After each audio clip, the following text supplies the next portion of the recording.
లో డ్రగ్స్ కలకలం రేగింది. ఒడిశా నుంచి వచ్చిన విద్యార్థి 20 గంజాయి ప్యాకెట్స్ తీసుకువచ్చినట్లు రిజిస్ట్రార్ రమశ్రీ వెల్లడించారు. సంస్కృత విశ్వవిద్యాలయంలోని గరుడచల హాస్టల్లో ఒక విద్యార్థికి 7 ప్యాకెట్లు ఇచ్చాడంటూ తెలిపారు రిజిస్ట్రార్. హాస్టల్లో వార్డెన్ తనిఖీ చేయగా విద్యార్థులు గంజాయి సేవించినట్లు అనుమానం వచ్చినట్టుగా తెలిపారు. దీంతో యాంటీ డ్రగ్స్ కమిటీ చేత విచారణ చేపట్టామని వెల్లడించారు. నిర్ధారణ కాగానే విద్యార్థులను కాలేజ్ నుండి డిస్మిస్ చేస్తామని అన్నారు. సంస్కృత విశ్వవిద్యాలయంలో అధికారుల నిర్లక్ష్యం వల్లే పలువురు విద్యార్థులు డ్రగ్స్ కు బానిసలుగా మారారని విద్యార్థులు ఆరోపిస్తున్నారు.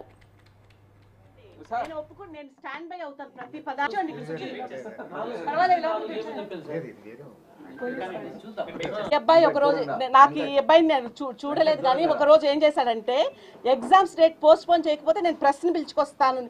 ఇది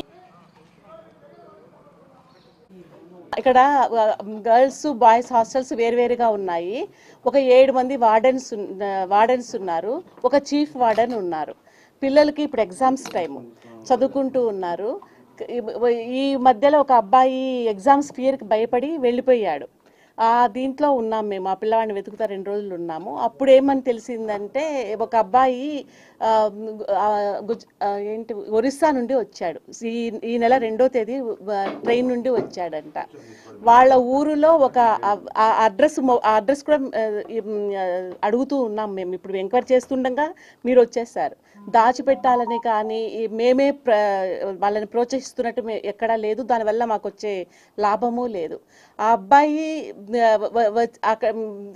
ఇతను తీసుకుంటున్నాడని చీఫ్ వార్డెన్ చెప్పారు. నిన్న పిలిపించి ఫస్ట్ నేను వార్డెన్ సమక్షంలో మాట్లాడాను. ఫస్ట్ ఒప్పుకోలేదు, వాడు నాకేం తెలియదు అన్నాడు. కానీ మా దగ్గర ఉన్న ఆధారాలతో అడిగాము, నువ్వు చెప్పకపోతే మేము నీకు సివియర్ యాక్షన్ ఉంటుంది అని. అందుకు అతను చెప్పాడు, నాకు ట్రైన్లో ఎవరో ఇచ్చారని ఫస్ట్. తర్వాత లేదు, మా ఊరి నుండి ఒక షాప్ ఉంది, వాళ్ళ నెంబర్ ఇవ్వమని అడిగాము. ఆ నంబర్ మేము ఇవ్వలేము, షాప్ ఉందని తెలుసు, షాప్లో ఇస్తున్నారు అని చెప్పాడు. ఎన్ని తెచ్చంటే ఆ అబ్బాయి కరెక్ట్గా చెప్పట్లేదు. ఫస్ట్ 3 అన్నాడు, నేను పడేశానని చెప్పాడు. 4 అన్నాడు, 5 అన్నాడు, మళ్ళీ ఈరోజు మధ్యాహ్నానికి 20 అని చెప్తున్నాడు. అవి అసలు నిజానికి మాకైతే మాకున్న జ్ఞానం ప్రకారము అది పౌడర్ లాగా ఉంటుంది, వైట్గా ఉంటుంది అట్లా అనుకున్నాము. కానీ అవి చిన్న చింత ఆకుల్లాగా ఉన్నాయి. దాని పేరు ఈరోజే చూశాను, మ్యారిజోనా అని ఇంగ్లీష్లో, తెలుగులో గంజాయి అంటారని దాన్ని అది మేము అంటే ఆ పిల్లాడు 20, ఇంకొక అబ్బాయికి 16 ఇచ్చాను, నేను 4 తాగాను, ఇట్లా తాగాము అని చెప్పాడు. ఆ అబ్బాయిని పిలిపించి వాళ్ళ పేరెంట్స్ని పిలిపించాము. పేరెంట్స్ రాలేదు, బ్రదర్ వచ్చాడు.